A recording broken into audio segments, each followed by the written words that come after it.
Kimberly and Elizabeth Ribble-Orr. It's a long name. And you have permission to use whatever you want. What keeps you coming back? What keeps me coming back? Coaching, inspiring the next generation. Passing on, I guess, all the things judo can give you, not just on the mats, but off the mats. So I usually mentor athletes. I'll scoop them up when they're younger and stay with them for about 10 years. They'll develop them into champions. But not just on the mat. I teach them how to basically be good human beings, volunteer, give back to the community, be entrepreneurs. We all start little businesses. I get them going. Everything, just being a decent person and what judo can do. Yeah, that's why. Just keep developing good people through judo. Can you tell me something about her? Herman? Oh my gosh. Herman, he makes me laugh. He is so entertaining. I have a funny story, but it won't be funny because you had to have been there. But Herman, man, can he dance? If you want to see an amazing dancer, at his age of, I'm not even sure where he is now, but he can dance. He can move. And when he grabs you, you feel that power. Like you're kind of like, crap. You can feel it. You're a little bit worried that he's going to actually throw you. But for me, it's just his passion through everything. He's kind of like how I want to be. He's happy all the time, smiling, friendly, talks to everybody. But he could still do some damage if he had to. He's looking right over your shoulder, your left shoulder. Is he?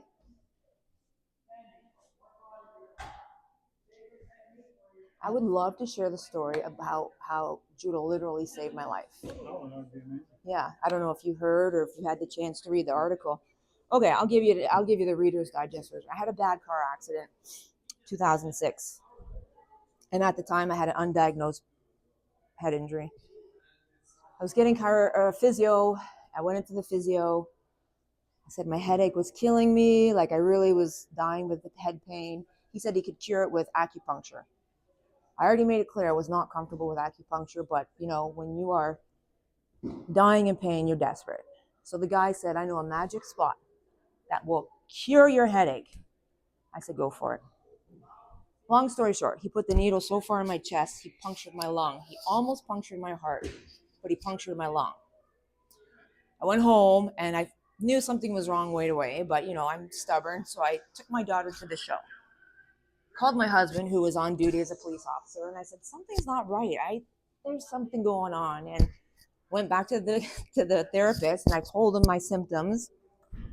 And he said, I probably gave you a pneumothorax. And I said, what is that? He said, I probably put a hole in your lung. And I said, okay, what do I need to do? And he's, nothing, you'll be fine. So I went home. Throughout the night, I couldn't breathe. It was getting worse. Dropped my daughter off daycare, went right to the hospital. They were kind of laughing at me. I still remember them saying, yeah, lady in curtain 4 thinks her lung is punctured from acupuncture. They did a chest ray and then they changed their tune. They literally flipped me over, cut me open right there, rammed a chest tube in. And from there, it was 2 months of hell, almost dying in the hospital, developed a septic infection. The first day, they said they didn't know how I survived because I was so septic. The second day, they were saying to my husband, like, who is she? What does she do? Why is she still alive, basically?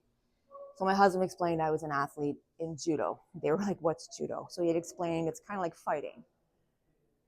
They said, had I been an athlete in any other sport, I would have been dead. But ironically, because in judo, we go from 0 to 1,000, and then we drop right back down. My heart was ironically conditioned to go up to 220, 210, drop down to 60. And it kept doing that when I was septic. The third day, my husband went to work thinking everything was fine. He's on duty, on patrol. Hospital called him and said, she's not going to make it. So he rushes down in the cruiser, and same thing. They said nobody should have survived what my heart was put through. Had I been a swimmer, had I been a track star, I would have been dead. But because of the training, of the intense, just like we do in fighting, ironically, it saved my life. So I always tell people, when you're training, you're not just training to be a champion. You never know when you're going to rely on this fitness to actually save your life. And oddly enough, a very, very dear friend of mine and phenomenal fighter, Waylon Polkanen, had suffered the same thing similar, and he was in a septic state of sepsis for as well. And I think the only thing that saved his life, they said, was his judo conditioning. So extremely rare, but it has happened in our community.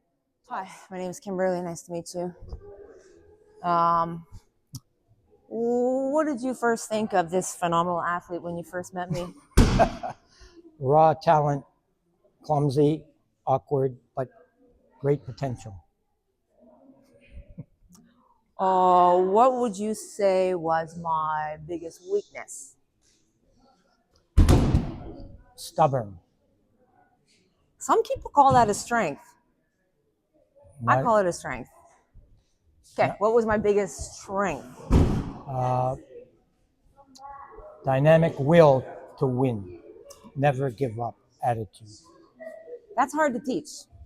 It's really hard to teach. We try, but it's, No, it's inherent. yeah, That's an intangible you had. that's just from upbringing, surviving upbringing, Mm-hmm. What would you say were my biggest physical attributes besides my blue eyes? Athleticism. That's You're it? good at other sports, Yes. rugby, swimming, Water water polo. polo. Sensei Hikashida was talking about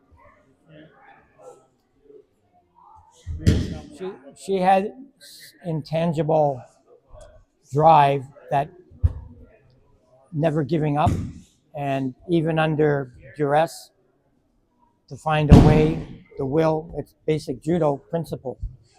It's just never give up, and you will succeed someday. Oh, Nice. So that's something she had.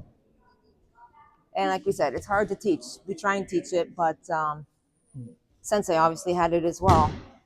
So it's frustrating when you can't get that across to the athletes. They may have everything else, but it's tough.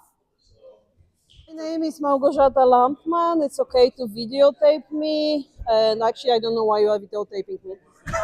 Translation, her name is Gosha, and she says it's okay.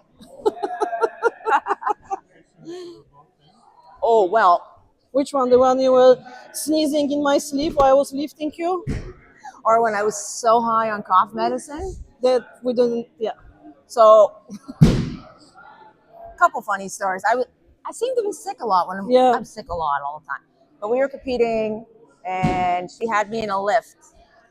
Yeah. So I'm in the full air straight, and I felt a sneeze coming on, and I was like, oh God.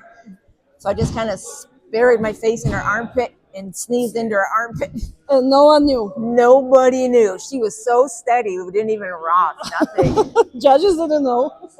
I think we won this I competition. know, we did win. This is a very serious taping of the Kawasaki Judo Club, and I always seem to miss the action. However, once in a while something happens, and something out of nowhere